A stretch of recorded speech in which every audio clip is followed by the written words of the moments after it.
2026년 5월 러시아 본토와 우크라이나 전선에서 벌어지고 있는 일련의 사건들은 이번 전쟁의 가장 결정적인 분기점이 되고 있습니다. 세계 2위의 군사대국을 자처하며 수천 대의 탱크와 수백 대의 항공기 그리고 핵무기를 보유한 러시아지만 국가 최대 경축일인 5월 9일 전승절 파레이드를 불과 이틀 앞둔 지금 자국 수도의 안전조차 보장하지 못하는 처지에 놓였습니다. 현재 모스크바 시내는 삼엄한 경계태세 속에 인터넷이 차단되었으며 단 한 대의 탱크도 거리 행진에 나서지 못하는 이례적인 상황이 전개되고 있습니다. 수백 기의 방공 시스템이 모스크바 상공을 겹겹이 에워쌌음에도 불구하고 우크라이나의 드론은 러시아의 방어망을 뚫고 크렘린궁에서 불과 몇 킬로미터 떨어진 고층 주거 건물에 추락하며 러시아 심장부의 취약성을 여실히 드러냈습니다. 이러한 군사적 긴장 속에서 외교적 파장 또한 걷잡을 수 없이 커지고 있습니다. 앞서 우크라이나 제렌스키 대통령은 러시아의 전승절 상징성을 고려해 5월 5일 자정부터 실질적인 휴전을 제안하며 평화의 기회를 먼저 제시했습니다. 기념일의 영광보다 인간의 생명이 더 소중하다는 명분 아래 러시아가 공격을 멈춘다면 전승절인 9일까지 휴전을 연장하겠다는 파격적인 제안이었습니다. 하지만 러시아는 이 제안이 나온 지 불과 몇 시간 만에 108대의 공격 드론과 3발의 미사일을 우크라이나 전역에 쏟아부으며 사실상 휴전을 거부했습니다. 특히 수미 지역의 유치원에 드론이 직격하여 어린이를 포함한 다수의 사상자가 발생했고 크라마토르스크와 자포리자 등 민간인 거주 지역에 가해진 공습으로 하루 사이 최소 22명의 우크라이나인이 목숨을 잃었습니다.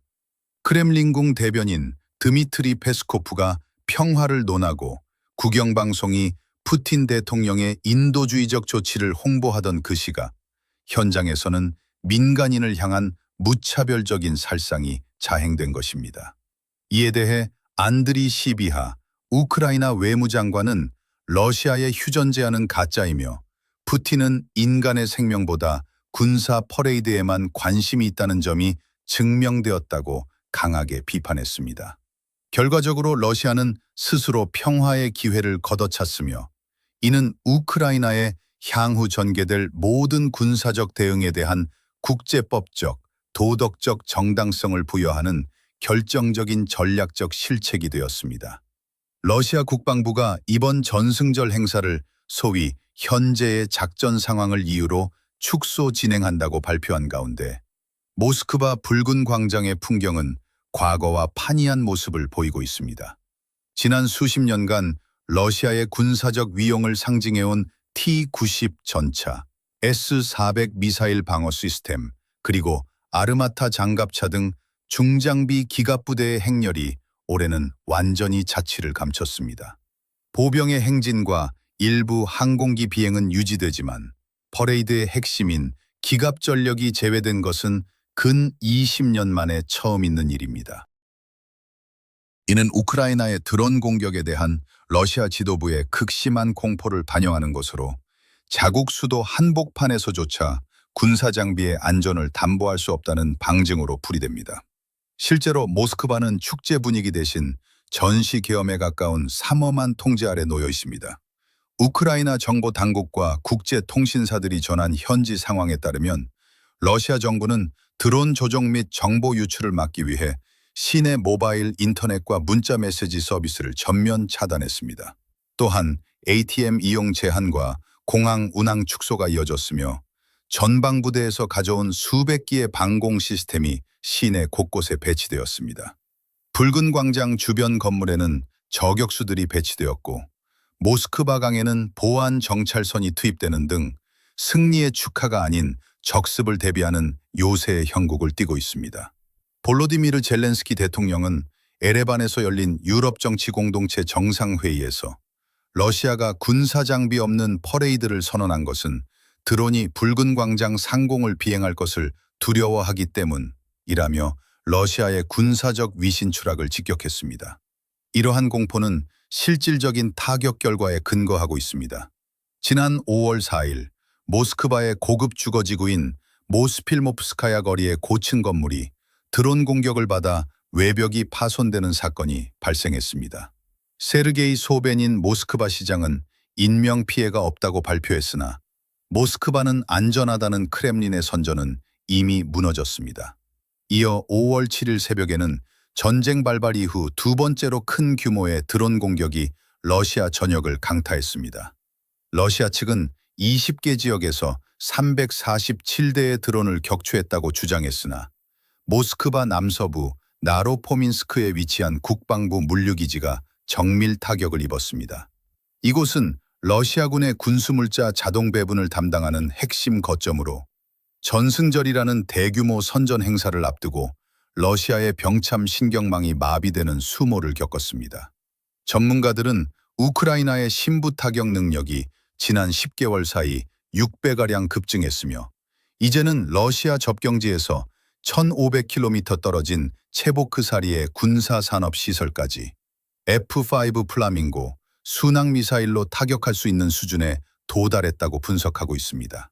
이번 전승절을 둘러싼 푸틴 대통령의 외교적 시도는 오히려 러시아의 국제적 고립과 전략적 한계를 드러내는 결과를 초래했습니다. 푸틴 대통령은 도널드 트럼프 전 미국 대통령과의 전화통화에서 휴전안을 언급하며 미국을 통한 우회적 외교를 시도했으나 이는 우크라이나와의 직접적인 협상을 배제한 채 위협을 동반한 일방적 선언에 그쳤습니다. 러시아 국방부는 휴전을 발표하면서도 우크라이나가 전승절 행사를 방해할 경우 키이우 중심부에 대규모 미사일 공격을 가하겠다고 경고하며 외교관들의 대피를 권고하는 등 강압적인 태도를 유지했습니다. 그러나 우크라이나가 제시한 선제적 휴전 제안을 러시아 스스로가 민간인 거주지역 폭격으로 파기하면서 크렘린이 주장해온 협상 의지는 국제사회에서 완전히 설득력을 잃게 되었습니다. 군사적 지표 역시 러시아의 부정적인 수치를 나타내고 있습니다. 5월 7일 기준 러시아군은 지난 24시간 동안에만 890명의 병력을 잃었으며 2022년 2월 침공 개시 이후 누적 인명피해는 약 멸천 30,060명에 달하는 것으로 추산됩니다.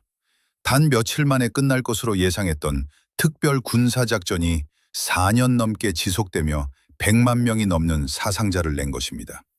특히 우크라이나 무인 시스템 부대는 점령지인 루한스크의 포병 및 드론 운용 교육센터를 정밀 타격하여 러시아의 미래작전 수행 능력을 크게 저하시켰습니다. 반면 우크라이나는 유럽연합으로부터 900억 유로 규모의 지원 패키지를 확보하고 노르웨이로부터 추가 무기 구매 자금을 지원받는 등 국제적인 지지를 더욱 공고히 하고 있습니다. 러시아의 영향력 약화는 동맹국들 사이에서도 감지됩니다. 오랜 우방이었던 아르메니아는 이제 명시적으로 유럽연합 가입을 추진하고 있으며 아프리카 말리 등지에서 활동하던 러시아 용병그룹은 반군에 밀려 주요 거점을 포기하고 철수하는 등 이른바 러시아식 안보 파트너십의 허상이 곳곳에서 드러나고 있습니다. 결국 2026년의 전승절은 러시아의 힘을 과시하는 장이 아니라 드론 공격을 두려워해 인터넷을 끊고 탱크조차 세우지 못하는 러시아의 현재를 전 세계에 생중계하는 자리가 되었습니다. 우크라이나는 이번 사태를 통해 얻은 도덕적 우위와 강화된 타격 능력을 바탕으로 향후 더욱 강력한 군사적, 외교적 공세를 예고하고 있습니다. 지금까지의 소식이 도움되셨다면 채널 구독과 좋아요 부탁드립니다.